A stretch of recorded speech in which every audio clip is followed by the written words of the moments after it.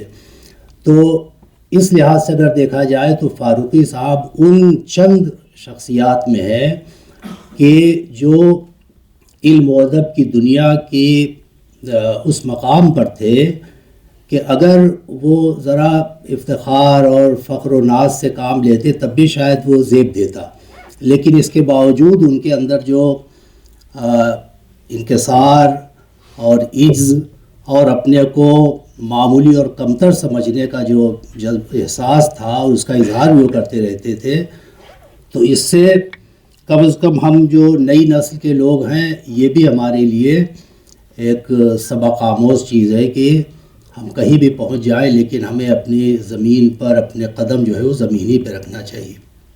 یہ اخلاقی خوبی بھی فاروقی صاحب کے اندر تھی۔ اور بس ایک دو باتیں میں عرض کروں گا۔ یہ جو تینوں پریزنٹیشن ہوئے، مقالے پڑھے گئے، تو میں تینوں حضرات کو مبارکباد دیتا ہوں۔ اقبال حسین صاحب نے فاروقی صاحب کی جو تنقیدی بصیرت ہے، خاص طور سے پس نو آبادیاتی جو مطالعہ ہے یا جو پوری فکر ہے، اس کے بارے میں کئی بہت اہم پہلو کی طرف انہوں نے اشارہ کیا۔ شکیلہ بانو صاحبہ نے فاروقی صاحب کی افسانہ نگاری پر گفتگو کی، اور ہمارے دوست راج اجملی صاحب نے فاروقی صاحب کی شخصیت، یہ ان کا جو مقالہ تھا وہ بھی اس لحاظ سے بہت کارآمد تھا کہ فاروقی صاحب کی شخصیت کے کئی ایسی چیزیں یا کئی ایسے پہلو کہ جو ظاہر ہے کہ جن کے ان سے ذاتی مراسم تھے یا ان کے ساتھ اٹھنے بیٹھنے والے لوگ الہ آباد کے، تو وہ چیزیں جو ہیں وہ اگر سرا صاحب یہ باتیں نہ کرتے تو بہت سی چیزیں ہمیں نہ معلوم ہوتی۔ ایک بات شروع میں یہ کہہ دوں کہ وہ افتتاحی اجلاس میں، بلکہ ایک ذرا سا وہ ہے تصحیح ہے، فاروقی صاحب کی ولادت جو ہے وہ اعظم گڑھ میں نہیں ہوئی، پرتاپ گڑھ میں ہوئی تھی۔ ہاں، چونکہ ظاہر ہے کہ ان کا آبائی وطن تو اعظم گڑھ ہی تھا، بلکہ وہ اعظم گڑھ جب تقسیم ہوا ہے تو اب وہ مئو ضلع ہو گیا ہے، تو مئو ضلع میں وہ کوریا پار جو گاؤں تھا تو وہ تو ان کا آبائی وطن تھا، لیکن فاروقی صاحب کی ولادت پرتاپ گڑھ میں ہوئی کیونکہ اس زمانے میں ان کے نانا جو ہیں وہ پرتاپ گڑھ میں ایک جگہ ملازمت پہ تھے، وہاں پوسٹڈ تھے، اور ان کی والدہ وہی تھی۔ تو 30 ستمبر 1935 تاریخ تو بالکل صحیح ہے، لیکن جائے ولادت جو ہے وہ پرتاپ گڑھ ہے، اعظم گڑھ نہیں۔ دیکھیے باتیں تو ظاہر ہے کہ فاروقی صاحب، لیکن ایک دو جو بہت اہم بات ہے، بلکہ جو پہلا مقالہ تھا اقبال حسین صاحب کا، کہ فاروقی صاحب کی ادبی شخصیت کے اتنے پہلو ہیں کہ عام طور سے نقاد والی جو حیثیت ہے وہ سب سے زیادہ نمایاں ہے، اور آج بھی بہت سے لوگ جو ہے وہ یہی سمجھتے ہیں کہ فاروقی صاحب جو ہیں بس نقاد تھے، شاعر واعر تو اسے اپنا شاعری بھی انہوں نے کی۔ ہاں، ادھر جب سے ناول ان کا شائع ہوا تو ناول نگار کی حیثیت سے بھی بڑی شہرت ان کی ہوئی، لیکن ان سب حیثیتوں میں سب سے زیادہ نمایاں حیثیت جو ہے وہ تنقید ہی کی ہے، اور اس میں کوئی شک نہیں کہ فاروقی صاحب کا جو مقام و مرتبہ ہے وہ ان کی تنقید نگاری کی وجہ سے ہی سب سے زیادہ نمایاں ہے۔ اگرچہ دوسرے جو میدان ہے فکشن کا اور شاعری کا اور تنقید، اصل میں تنقید میں بھی فاروقی، ایک تو یہ ہے کہ بھئی تنقیدی کتابیں لکھ دینا، تنقیدی مضامین لکھ دینا، یہی نقاد ہو جانے کے لیے، تنقید نگار ہو جانے کے لیے کافی ہوتا ہے۔ 2-4 کتابیں تنقیدی مضامین کی آ جائیں تو آدمی مان لیا جاتا ہے کہ وہ نقاد ہے۔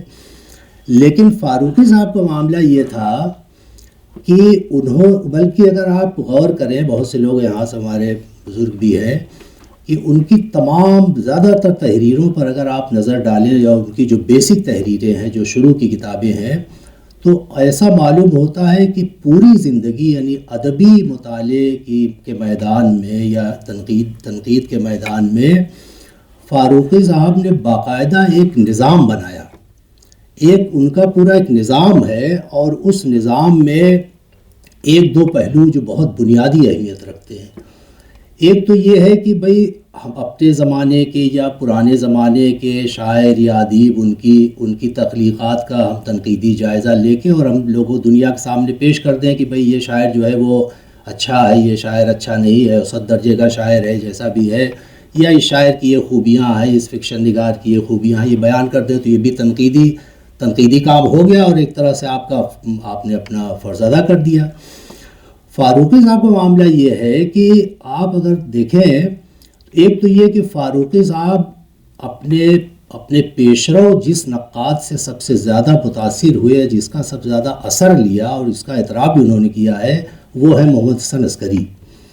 اور عسکری صاحب اپنے معاصرین میں اس لحاظ سے بہت منفرد اور بہت ممتاز مقام رکھتے ہیں کہ سب سے پہلے عسکری صاحب نے اس بات کی طرف توجہ دلائی کہ ہمارا جو ادبی سرمایہ ہے یا ہماری جو شاعری ہے، ہمارا جو ادب ہے، جو کچھ بھی لکھا گیا ہے قدیم زمانے میں، وہ ہمارے لیے باعث شرم نہیں ہے بلکہ باعث افتخار ہے۔ ہمیں اپنی قدیم جو ادبی روایت ہے، قدیم ادبی تہذیب ہے، اس پر ہمیں فخر کرنا چاہیے۔ وہ ہمارا بہت بڑا بہت قیمتی سرمایہ ہے، جس کو بیچ کے عہد میں یعنی جدید زمانہ شروع ہونے کے بعد، خاص طور سے ہمارے استاد فاطمی صاحب بیٹھے ہوئے ہیں، لیکن یہ جو بات سچ ہے وہ کہنے میں کہ قدیم اپنے ادبی سرمایے کو تقریباً 3-4 دہائیوں کے عرصے میں اس کو بالکل بے معنی یا اس کو بالکل irrelevant قرار دینے کی باقاعدہ مہم چلائی گئی، اور یہ کہا گیا کہ بھئی یہ لوگ ٹھیک ہے، ان کے ہاں کیا ہے، یہ سب گل و بلبل اور شمع پروانہ والی شاعری ہے، اس کی کوئی معنویت ہمارے زمانے میں نہیں ہے۔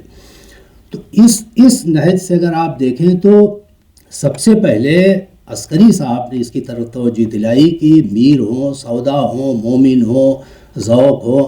چلیے غالب کو تو نئے زمانے میں قبول کر لیا گیا، وہ وجوہ اس کی کئی وجہیں تھی، اس کی تفصیل میں جانے کا موقع نہیں، تو غالب کو تو یہ مان لیا گیا کہ بس اگر کوئی پرانے زمانے کے شعراء میں اگر کوئی ریلیونٹ ہے یا کوئی ہمارے لیے بہت کارآمد و بامانی ہے تو وہ غالب ہے۔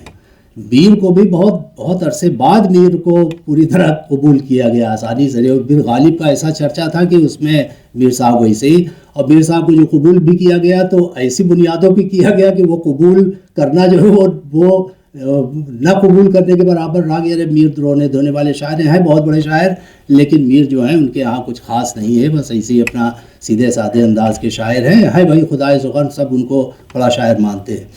تو میر کا قبول کیا جانا یا میر کی جو قبولیت تھی وہ بہت ہی ہلکے پھلکے انداز میں یا ایسی بنیادوں پہ تھی جو بنیادیں بہت کھوکھلی قسم کی تھی۔ اس کے مقابلے میں غالب بہرحال اور نئے زمانے میں، تو فاروقی صاحب کا معاملہ یہ ہے کہ انہوں نے اگر آپ دیکھیں تو ان کی تنقید کا سب سے بڑا اگر کوئی اچیومنٹ ہے یا سب سے بڑا جو کارآمد پہلو ہے وہ یہ ہے کہ فاروقی صاحب نے یہ دکھایا کہ ہماری جو پرانی ادبی روایت ہے وہ پرانی ادبی روایت بے معنی یا irrelevant نہیں ہے، وہ بلکہ وہ ہمارا بہت بڑا قیمتی سرمایہ ہے، اتنا قیمتی ہے کہ اس کو بس یہ ہے کہ چھپا کے رکھ دیا گیا ہے کہ نہیں صاحب باہر نہیں نکالیں گے۔ فاروقی اگر آپ اس نقطہ نظر سے دیکھیں تو فاروقی صاحب کی افسانہ نگاری، فاروقی صاحب کی ناول نگاری، یہ بھی دراصل اپنے ادبی سرمایے کی بازیافت کا عمل ہے۔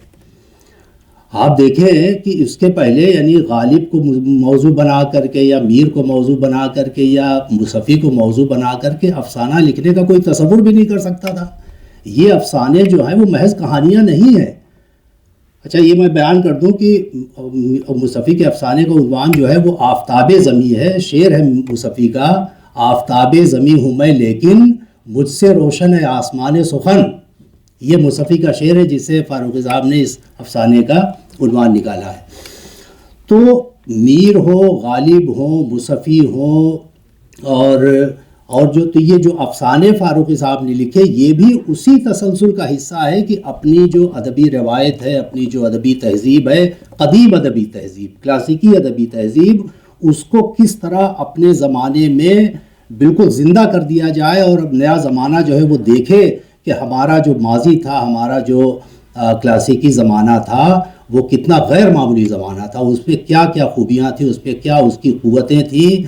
تو اس لحاظ سے آپ دیکھیں تو یہ جو اقبال صاحب نے پڑھا بالکل صحیح کہ پس نوآبادیاتی جو فکر ہے وہ تو ہمارے یہاں بالکل صحیح ہے کہ مختلف زبانوں میں شروع ہوئی. ہمارے یہاں بھی فاروقی صاحب جو ہے وہ پس نوآبادیاتی فکر کے بہت غیر معمولی، بہت بڑے اس کے یعنی اس فکر کو آگے بڑھانے والوں میں، بہت نمایاں لوگوں میں، نمایاں ترین لوگوں میں ہیں.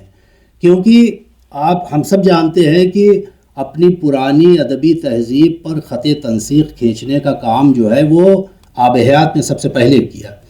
اور آب حیات اور پھر ظاہر کہ حالی کی کتاب مقدمہ شعر و شاعری اور آب حیات، ان دونوں کتابوں نے تنقید کے میدان میں تو چاہے ظاہر کہ بہت بڑا کارنامہ انجام دیا کہ اگر مقدمہ نہ شائع ہوا ہوتا تو شاید ہمارے یہاں بھی تنقید کی ابتدا پتہ نہیں کب ہوتی. تو تنقید کی تو ابتدا ہو گئی، لیکن اس نے یہ ضرور کیا کہ اس سے نقصان یہ پہنچا کہ ہماری ادبی تہذیب جو تھی، پرانی ادبی تہذیب، اس کو یہ کہا گیا کہ یہ ادبی تہذیب جو ہے یہ کچھ کام نہیں. آب حیات کے سارے جملے سب سامنے موجود ہیں. فرانسس پریچٹ نے آب حیات کا جب انگریزی ترجمہ کیا ہے فاروقی صاحب کے ساتھ مل کر کے، اور اس انگریزی ترجمے کا جو مقدمہ فاروقی صاحب نے آب حیات کا لکھا ہے، اس میں انہوں ظاہر کہ آج سے کئی سال پہلے کی بات ہے، 90s کی بات ہے، اس میں انہوں نے یہ بیان کیا کہ اس کتاب کی جو اہمیت ہے، جو اس کی افادیت ہے، جو اس کی مقبولیت ہے، وہ اپنی جگہ پر، اس کی غیر معمولی حیثیت اپنی جگہ پر، لیکن اس کتاب نے ہمارے جدید زمانے میں ادبی تہذیب کو کتنا نقصان پہنچایا ہے، اردو کے ادبی تہذیب کو، اس کو بھی ہمیں ماننا چاہیے. اور بالکل وہی بات ہے کہ وہ پورا کولونیل مائنڈ سیٹ کے ساتھ وہ چیزیں ہمارے یہاں آئی تھی. تو اگر اس نہج سے آپ دیکھیں تو فاروقی صاحب کا جو پورا تنقید کا نظام ہے وہ ایسا معلوم ہوتا ہے کہ باقاعدہ. اچھا داستان آپ دیکھیے کہ داستان کو بھی ایک زمانے تک، یعنی آج تو اور 46 جلدیں، 50,000 داستان کے جہازی سائز کے صفحات کا مطالعہ کرنا، صرف داستان کے 50,000 صفحات کا مطالعہ کرنا لفظ بلفظ. میں نے تو گھر پہ دیکھا ہے کہ کس طرح سے کھلی ہوئی ہے داستان، بیٹھ کے اس میں لکھ رہے ہیں، ٹائپ کر رہے ہیں. 50,000 صفحات کا مطالعہ کرنا، اس کے بعد اس پہ 5-6 جلدوں میں اس کی پوری شعریات بیان کرنا، اس کے یہ بیان کرنا کہ داستان کو ہمارے یہاں کیوں ایک زمانے تک نگلیکٹ کیا گیا، داستان کی صحیح قدر و قیمت جاننے کا طریقہ کیا ہے. تو یہ آپ دیکھیں تو یہ بھی وہی ہے کہ اپنی جو پرانی روایت ہے یا پرانی جو ادبی ہماری میراث ہے، جو ہمارے لیے غیر معمولی اہمیت رکھتی ہے، اس کو اپنے زمانے میں بامانی بنانے، بامانی ثابت کرنے کا، اور دلائل اور مثالوں کے ساتھ. یہ نہیں کہ بھائی ہم کہتے ہیں کہ ہمارے دادا بڑے بڑے آدمی تھے، بھائی آپ نہ مانیں تو ہمارے دادا بڑے آدمی تھے، ہمارے نانا بہت بڑے آدمی تھے، اس کی اگر آپ مثال اور دلیل اور سب رکھیں تب تو آپ کو ماننا پڑے گا. اور آج بھی فاروقی صاحب نے میر کی عظمت کی جو بنیادیں ہمارے سامنے رکھ دی ہیں، اس کو تو آج تک کوئی نہیں یعنی یہ کر سکا کہ صاحب نے یہ آپ غلط کہہ رہے ہیں کہ میر کے ہاں میر اگر بڑے شاعر ہیں تو کیوں ہیں، جو دلائل آپ نے دیے ہیں اس کو ہم نہیں مانتے. یا مصفی ہوں یا سودا ہوں یا اکبر الہ آبادی کو جس طرح انہوں نے اپنے زمانے میں ری ڈسکور کیا جن بنیادوں پر، تو یہ ساری چیزیں جو ہیں وہ میں یہ سمجھتا ہوں کہ فاروقی صاحب کا بہت بڑا جو کنٹریبیوشن ہے اردو، خاص طور سے ہندوستانی یعنی مشرقی جو ہماری ادبی تہذیب ہے اس کی روشنی میں، اور خاص طور سے اردو ادبی تہذیب کی روشنی میں یہ ہے کہ انہوں نے ہمیں یہ سکھایا کہ اپنی قدیم ادبی روایت کو کس طرح اپنے لیے بامانی ہم بنائیں اور اس پر کیسے فخر کریں. یہ میر یا سودا یا مومن جو ہیں یہ پرانے شاعر، یہ قصہ پارینہ نہیں ہے، بلکہ یہ آج فاروقی صاحب تو بار بار اکثر گفتگو تقریروں میں کہتے تھے کہ ہمارے یہاں جو تاریخ لکھی گئی ہے ادب کی تاریخ، اصل میں ہسٹری میں ہوتا یہ ہے کہ جو سیاسی تاریخ ہوتی ہے، سماجی تاریخ ہوتی ہے، سرکاری وغیرہ، اس میں تو یہ ہوتا ہے کہ بھئی ایک دور ختم ہو گیا دوسرا دور شروع ہوا، اور یہ ضروری نہیں ہوتا کہ جو دور ختم ہوا ہے آنے والا دور ان دونوں ادوار میں کوئی وہ کنیکشن بنے، بالکل الگ ہو سکتا ہے. سیاسی تاریخ میں تو آپ دیکھتے ہیں کہ ایک دور ختم ہوا، ایک پالیسی ختم ہوئی، نئی حکومت آئی، بالکل نئی پالیسی شروع ہو گئی۔ فاروقی صاحب کہتے تھے کہ ادب کی دنیا میں، علم اور ادب کی دنیا میں یہ اس لائن سے ہوتا ہی نہیں معاملہ۔ یہاں تاریخ اس طرح نہیں بنتی کہ صاحب ایک دور ختم ہوا اب دوسرا دور آیا اور دونوں بالکل ایک دوسرے سے مختلف ہے۔ وہ کہتے تھے کہ ادب کی دنیا جو ہے وہ تو سنکرونک ہوتی ہے، یک زمانی ہوتی ہے۔ وہ اکثر کہتے تھے کہ خسرو جو ہے وہ 700 سال پہلے تھے، لیکن خسرو کا شعر، خسرو کا کلام آج ہم پڑھتے ہیں تو یہ سوچ کے نہیں پڑھتے کہ ہم 700 سال پہلے کے شاعر کا کلام پڑھ رہے ہیں، بلکہ وہ کلام جو ہے وہ آج ہمارے لیے بالکل اسی طرح ریلیونٹ ہے، اسی طرح میننگ فل ہے جیسے وہ 700 سال پہلے رہا ہوگا یا 300 سال پہلے رہا ہوگا۔ اس لحاظ سے آپ دیکھیں، آپ غور کیجئے کہ یہ وہ لائن ہے کہ اس لائن پر ہمارے ہاں جدید تنقید میں عام طور سے گفتگو ہی نہیں ہوئی۔ ہمیں یہی بتایا گیا کہ صاحب آب حیات میں تو صاف لکھا ہی ہوا ہے کہ بھئی وہ دور ختم ہو گیا، اب نئی لالٹین اور وہ آ گئی، نئی روشنی آ گئی، اور وہ بکس تھا وہ بند ہو گیا، اب نیا زمانہ آ گیا۔ تو وہاں تو گویا ایک دور ختم ہوا اور نیا دور شروع ہو گیا، تو اب پچھلے دور سے ہمارا کوئی تعلق ہی نہیں۔ فاروقی صاحب یہ کہتے ہیں کہ نہیں، میر ہو یا ولی ہو یا دکن کے شعراء ہوں یا سودا ہوں یا مومن ہوں، ذوق ہوں، غالب ہوں، یہ آج اگر ہم ان کو پڑھ رہے ہیں تو آج ہمارے لیے بالکل اسی طرح ہے جیسے ہمارے اور شعراء آج کے شعراء ہیں۔ تو یہ چیز، یہ پہلو جو ہے یہ بہت اہم پہلو ہے کہ جس کو اگر ہم غور کریں تو ہمیں لگتا ہے کہ فاروقی صاحب کی جو تنقیدی نگارشات ہیں خاص طور سے، وہ ہمارے لیے کتنی قیمتی ہیں اور کتنی بامانی ہیں اور کتنی ریلیونٹ ہے۔ بہت شکریہ۔